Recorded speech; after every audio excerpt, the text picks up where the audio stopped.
నమస్తే దోస్తులు, ఎట్లున్నారు? అంత ఖుషే కదా. ఇవాళ మనం కోడిగుడ్లతోటి పులావ్ చేద్దాం.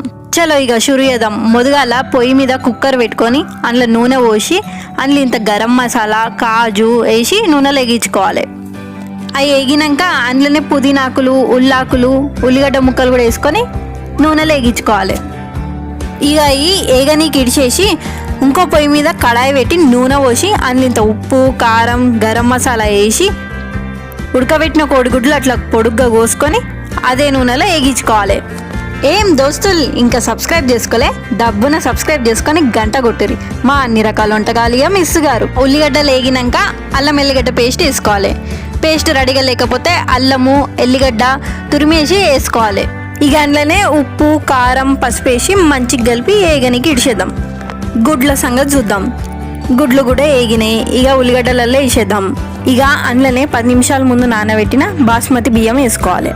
ఈడ నీళ్లు బియ్యం బట్టి వేసుకోరి. కొత్త బియ్యం అయితే 1కి 1.5, పాత బియ్యం అయితే 1కి 2. కొత్తిమీర ఆకులు ధనియాల పొడి కూడా వేసి కలపాలి. ఇంకా గుడ్డు ఒక్కోసారి ఒంట్లో వేడి పెంచుతుంది. అట్లాంటప్పుడు నిమ్మకాయ రసంలా గిన్నెని సబ్జా గింజలు వేసుకొని తాగితే తగ్గుతుంది. ఇక మూత పెట్టి 2 విజిల్లు వచ్చేదాకా ఉడకనియాలి. విజిల్ చల్లబడ్డాక మూత తీసుడే.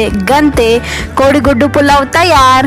గరం మీద ఉన్నప్పుడే తినుండ్రి. గరం మీద తింటేనే అసలైన మజా.